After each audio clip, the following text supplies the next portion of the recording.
If you've ever had food get stuck or felt like meals sit in your gut for hours, your body might be trying to tell you something about strictures, and catching it early changes everything. Hi, I'm Kate, and today we're talking about strictures and fibrosis in Crohn's disease. Specifically, how to recognize the early warning signs and what you can actually do about them. Now, this matters because strictures don't usually appear overnight.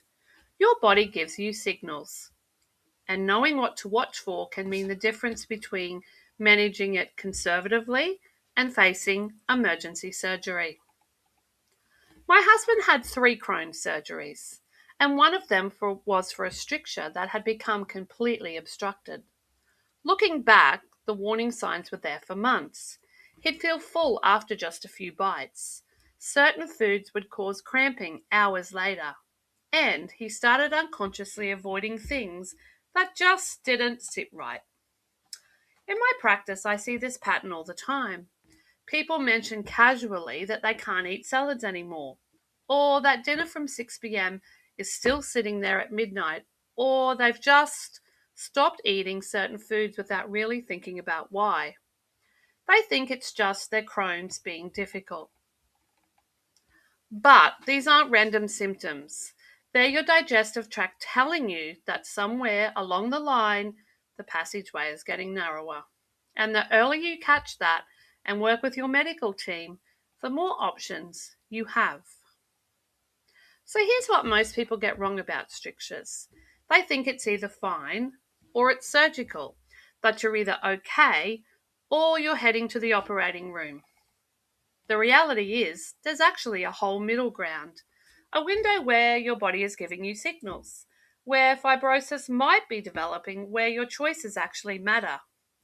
This is when hydration matters, when how you eat matters, when stress management isn't just nice to have, it's actually protective. Strictures happen when chronic inflammation causes scar tissue to build up in the intestinal wall. That scar tissue, fibrosis, doesn't stretch like healthy tissue. It narrows the passage.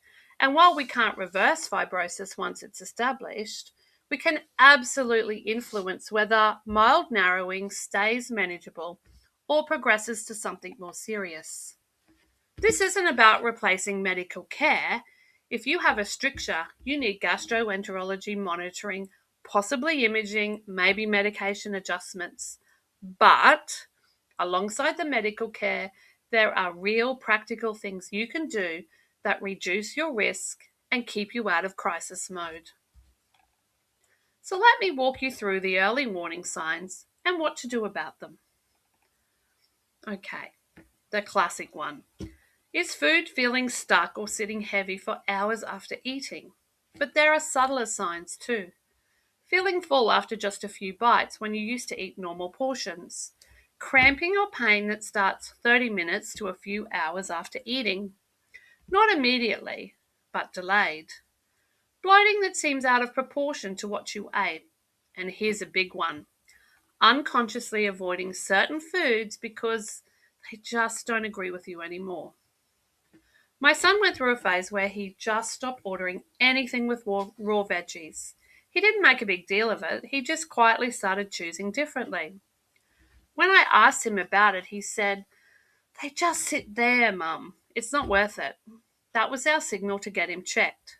Turned out he had some mild narrowing that we needed to monitor. If you're noticing any of these patterns, tell your gastroenterologist. Don't wait for your next scheduled appointment if things are changing. This is when imaging, an MRI or CT, can show what's happening before it becomes urgent. Understand the hydration fibrosis connection. This one surprises people. But chronic dehydration is a real risk factor for stricture complications. When you're dehydrated, your digestive contents become thicker and harder to move through.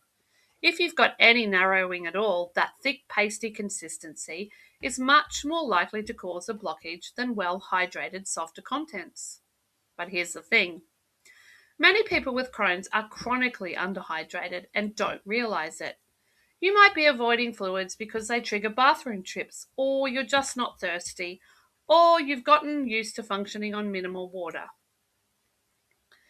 You need to aim for a practical target. Pale yellow urine most of the day. Not clear, that's overhydrated, but pale yellow. If you're seeing dark yellow or amber regularly, you need more fluids. And I mean water, herbal tea, diluted electrolyte drinks, not coffee or black tea, which don't count towards hydration. For someone at stricture risk, I often suggest sipping consistently throughout the day rather than drinking big glasses all at once. Small, frequent amounts. It keeps everything moving smoothly without overwhelming your system. So people hear stricturist and they think they need to go low fiber forever. That's not quite right. What you need is smart fiber, the right type, at the right time, in the right form. If you have active narrowing or you're in a flare, yes, you might need a low residue diet temporarily. Your gastroenterologist should guide that. But if you're in remission and just being cautious, completely avoiding fiber can actually make things worse.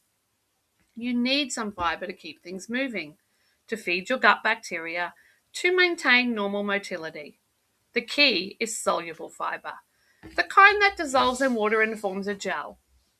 Think cooked oatmeal, ripe bananas, cooked carrots, white rice, smooth nut butters. These are gentle and actually help bulk up stool in a soft, easy to pass way. What you want to be cautious with is insoluble fiber in large, rough pieces like raw veggies, stringy celery, corn kernels, seeds, tough fruit skins. These are more likely to cause mechanical irritation or get stuck if there's some narrowing. My husband can eat steamed broccoli florets cut small, no problem. But raw broccoli or big chunky pieces, that's when he'd get that stuck feeling.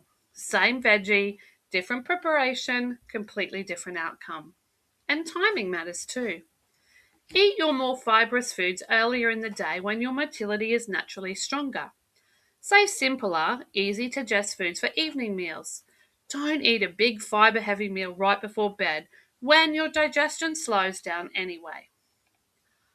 Manage stress like it's medication. I know, everyone talks about stress, but here's why it specifically matters for stricture risk. Chronic stress increases inflammatory cytokines, which drive the fibrosis process. Stress also affects motility. It can slow down your gut, making that narrowed area even more problematic. When my son was in his final school exams, we saw his stricture symptoms flare even though his inflammatory markers were stable. His gut just wasn't moving things throughly as efficiently under stress. We had to get really intentional about stress management during that period.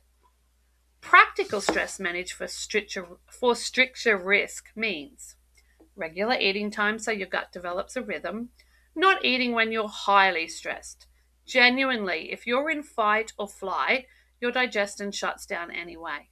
Some form of daily relaxation practice, even 5 minutes of deep breathing before meals, helps activate your parasympathetic nervous system, which is your rest and digest mode. And sleep. Poor sleep increases inflammation and slows gut motility. If you're at stricture risk, sleep isn't negotiable, it's actually protective. Work with your medical team on monitoring because this is crucial. If you have known strictures or you're at risk, you need regular monitoring. That might mean periodic imaging. It might mean checking inflammatory markers. It might mean medication adjustments.